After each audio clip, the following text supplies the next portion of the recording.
Genetic jeans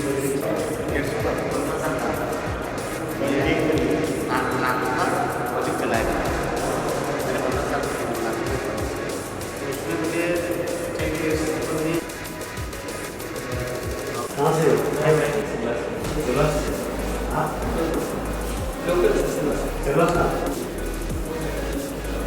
अच्छा आप देख रही है ओरिजिनल। अच्छा पूरे ओरिजिनल है, कुछ भी इसमें वो नहीं है।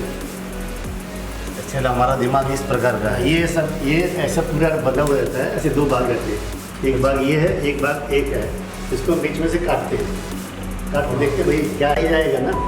और इसके अलावा एक और है सर इसमें, सर इंडिया का पहली बार हमने किया ये देख सर, ये टीचर्स तो पढ़ाते हैं, वेरी नाइस, ये सभी जगह हमने बना दिया पूरे ब्रेन का पार्ट है, हर एक पार्ट का मेंशन है।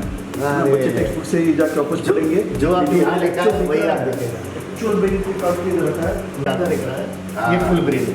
ये अपना छोटे छोटे बच्चों का है जो फुल टर्म होते हैं, ये 4-6 हफ्ते का लड़का बच्चा है। अच्छा पहले ऐसा होता है 6 हफ्ते का ये सिर्फ 4 महीने 1 महीने का। अच्छा 16 से 18 वीक का है, वो देखो 12 वीक का। ये देखिए ना, ये पूरा फाइब्रस हो गया, जम गया अंदर से, कैविटी नहीं दिख रही इसमें। ये स्केलेटल है सर, तीन दो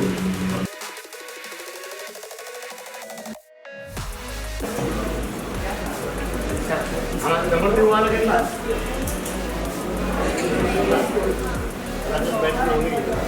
उठेंगे निवडा घेतला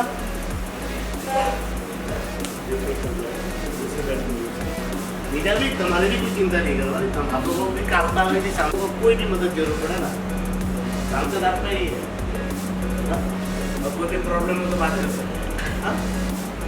बराबर चल रही है पढ़ाई?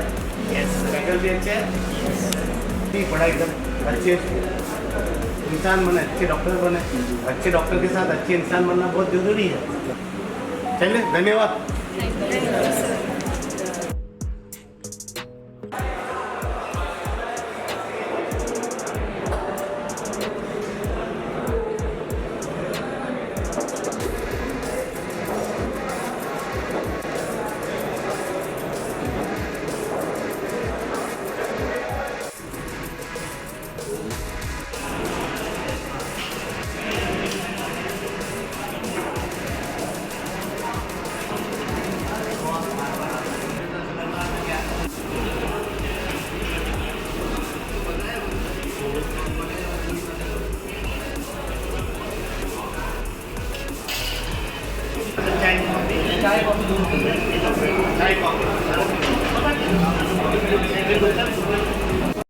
सांसद जी, आज आप नमो मेडिकल कॉलेज सिलवासा स्थित गए थे, वहाँ आप विजिट करने गए थे, क्या क्या उद्देश्य क्या था आपका? एक्चुअल में मैं नमो मेडिकल इसलिए गया था कि अभी कुछ समय से लगातार ऐसे अभिभावक जिनके बच्चे नमो मेडिकल में पढ़ रहे हैं, उनके अभिभावक मेरे पास बार बार आ रहे थे और शिकायतें कर रहे थे कि वहाँ पर जो पानी की व्यवस्था है वो पानी की व्यवस्था बराबर नहीं है, या तो लाल पानी कभी निकलता है, लाइटें चली जाती है, बोले एग्ज़ाम के टाइम पे लाइटें चली जाती है वहाँ हॉस्टल में, तो घंटों घंटों तक लाइट नहीं आती और एग्ज़ाम की प्रिपरेशन में बच्चों को तकलीफ आती है।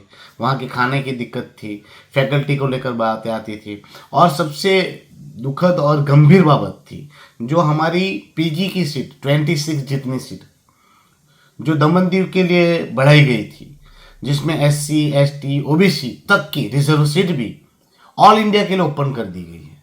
मतलब हमारी कॉलेज, हमारी सीटें, हमारे डेवलपमेंट के पैसे, कॉलेज हमारी, सीटें हमारी और सब कुछ हमारा, और सीट कर दी गई है ओपन ऑल इंडिया के लिए, मतलब SC ST और OBC के लिए भी ओपन। तो हमारे बच्चों को कहाँ उनका हक और अधिकार मिलेगा? हमारी कॉलेज में हम क्यों ओपन में जाए? ये बात मुझे वहां जानने को मिली और वो बहुत ही गंभीर और दुखद है। और वहां पर मुझे जानने को ये मिला कि उन्होंने कहा भी कि ये क्राइटेरिया जो है वो हमारे दमन दीव और दादरा नगर हवेली के बच्चों को लेकर बनाया जाए, ताकि ये सीटों का बेनिफिट हमारे दमन दीव और दादरा नगर हवेली के बच्चों को मिले।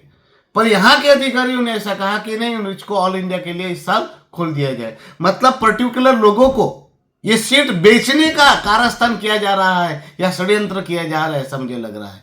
यानी इसमें लाखों करोड़ों रुपया का कौभांड होने की मुझे शक्यता लग रही है।